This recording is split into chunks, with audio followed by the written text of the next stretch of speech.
اگلا سوال ہے علی بھائی، صحیح بخاری اور صحیح مسلم لکھے جانے سے پہلے عام مسلمان کن بک سے استفادہ کیا کرتے تھے؟ اگر آلریڈی کتابیں تھیں تو پھر ان دو کتابوں کی ضرورت کیوں پیش آئی؟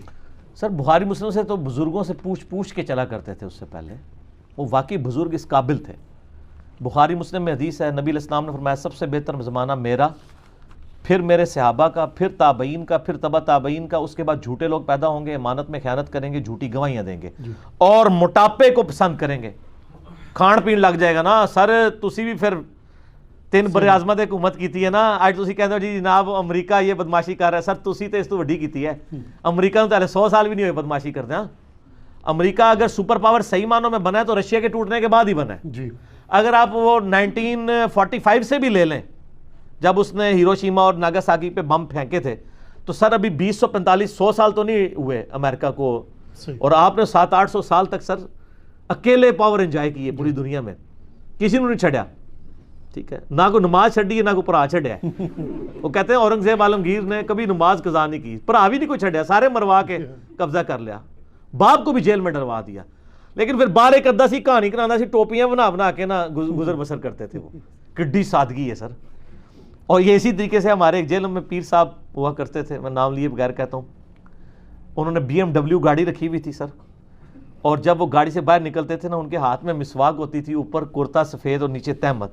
لوگ کہتے ہیں کتنے سادہ ہے، دیکھو توتی پائی ہے، وہ BMW توتی پیچھے چھپ جاندی سی۔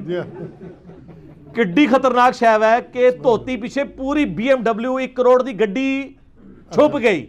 وہ گاڑی کی سادگی کی بول ہی گئے کہ یار یہ گاڑی میں، کہتے کڈے سادہ نے، دیکھو کنے سادہ نے، ٹھیک ہے۔ تو سارے توتی سی پالا نے، ساڈے تو بھی وہ گڈی آ جائے کر توتیاں نال ہی گڈیاں آندیاں نے تے ہاں گدھے پہ بیٹھ کے آتا۔ تو وہ بس یہ یعنی کہانی ہے۔ اچھا تو بات کیا ہو رہی تھی کہ جو بک سے صحیح ہاں، تو وہ کہاں سے کہاں بات چلے گی۔ تو لوگ صحابہ سے تابعین نے سیکھا، تابعین سے تبع تابعین نے، اس طرح نسل در نسل دین ٹرانسفر ہوا، عملی تواتر اجماع اور سنت سے۔ اس زمانے میں لوگوں نے کتابیں لکھی ہیں، پہلی رویا اس پہ کتاب جو اسٹیبلش ہے نا وہ الموطا امام مالک ہے، جو آپ سمجھ لیں امام مالک جو ہیں وہ صحابی تو نہیں ہے، نہ تابعی ہیں، تبع تابعی ہیں، تابعین کی صحبت کی ہوئی ہے انہوں نے۔ اور اس کے بعد المصنف ابن ابی شیبہ، المصنف عبد الرزاق، اگرچہ اس میں ضعیف روایتیں بھی بہت ہیں، لیکن اوورال ایک کتابیں لکھی گئیں۔ اور چونکہ زیادہ زمانہ گزرا نہیں تھا، جس طرح آج دیکھیں ہمارے T V anchors T V پہ بیٹھ کے کہہ رہے ہیں جی پاکستان تو ایک سیکولر سٹیٹ بنائی تھی محمد علی جناح نے، لیکن ابھی بھی وہ لوگ زندہ ہیں جنہوں نے پاکستان کا مطلب کیا لا الہ الا اللہ نعرہ لگایا، تو ان کا ابھی تک فتنہ دبا ہوا ہے، وہ ویڈیوز بھی موجود ہیں۔ لیکن یہ زمانہ تھوڑا اور آگے جائے گا، جب 2 رائے پیدا ہونی شروع ہوں گی نا، پھر ضرورت پڑ جائے گی کہ اتھینٹک لوگ کتابیں لکھ کے ان چیزوں کو محفوظ کریں، جس طرح کئی لوگوں نے سکوت ڈھاکہ کے اوپر کتابیں لکھی ہیں، اس طریقے سے باقی ایشوز پہ لکھ کے اس کو تاریخ کو محفوظ کیا ہے۔ اس طرح امام بخاری امام مسلم نے محسوس کیا کہ بھئی اب عملی تواتر زیادہ دیر نہیں چلے گا، کیونکہ اتنی سلطنت پھیل رہی ہے اور لوگ ہر جگہ اپنی اپنی بدعات کو بھی سنت کا نام دیں گے، لہٰذا ہم جو صحابہ کا جو نالج جو سینہ بہ سینہ چل رہا تھا اس کو ریٹن فارم میں لے آئیں، اور انہوں نے کتابیں لکھی اور امت کو ایسی قبولیت اللہ تعالیٰ نے ان کتابوں کو دی ہے کہ سر آج چاہے کوئی حنفی ہے، شافعی ہے، مالکی ہے، حنبلی ہے، چاہے اہل حدیث ہے، اب وہ بخاری مسلم کوئی اتھینٹک مانتا ہے، عمل کرے نہ کرے لدہ بات ہے، لیکن وہ کہتا ہے قرآن کے بعد یہ کتابیں ہیں۔ صحیح۔ تو ان سے پہلے بھی کتابیں تھیں، لیکن اس سے زیادہ ضروری تھا عملی تواتر۔ جس طرح اب بھی کئی چیزیں ہم کتابوں سے نہیں سیکھتے، یعنی بچہ پیدا ہو اس کے کان میں اذان دینی ہے، اس کے لیے ہمیں یعنی کتابیں پڑھنے کی ضرورت نہیں ہے، عملی تواتر سے چل رہا ہے۔ آج یہ ساری کتابیں دنیا سے ختم بھی ہو جائیں تب بھی مسلمان قبلے کی طرف منہ کر کے نماز پڑھیں گے، اجماع ہے۔ آج یہ ساری کتابیں ختم ہو جائیں تب بھی مسلمان اپنے مردے کا جنازہ پڑھ کے کفن میں اسے قبلہ رخ قبر کھود کے ہی دفنائیں گے، کیونکہ عملی تواتر اجماع سے چل رہا ہے۔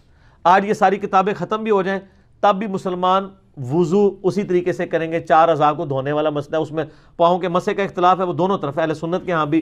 اکرمہ جو تھے نا عبداللہ ابن عباس کے شاگرد، وہ پاؤں پہ کبھی دھوتے تھے کبھی مسا بھی کر لیتے تھے، یعنی یہ کوئی اتنا کریٹیکل ایشو نہیں ہے کہ اس کو جھگڑا بنایا جائے۔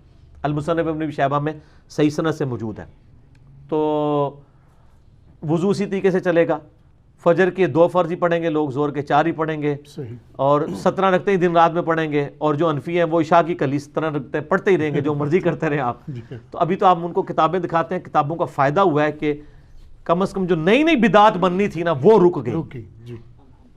یعنی 1200 سال پہلے اگر میں آپ کو ایک چھلانگ میں 1200 سال پہلے کے زمانے میں پہنچا دوں, اس زمانے میں جو دین تھا وہ زیادہ پیور تھا یا آج پیور ہے, تو اس چھلانگ کو کرنے کے لیے آپ کو کتابوں میں جانا پڑے گا, بابوں میں نہیں سر, نا بابوں میں نہیں, کتابوں میں.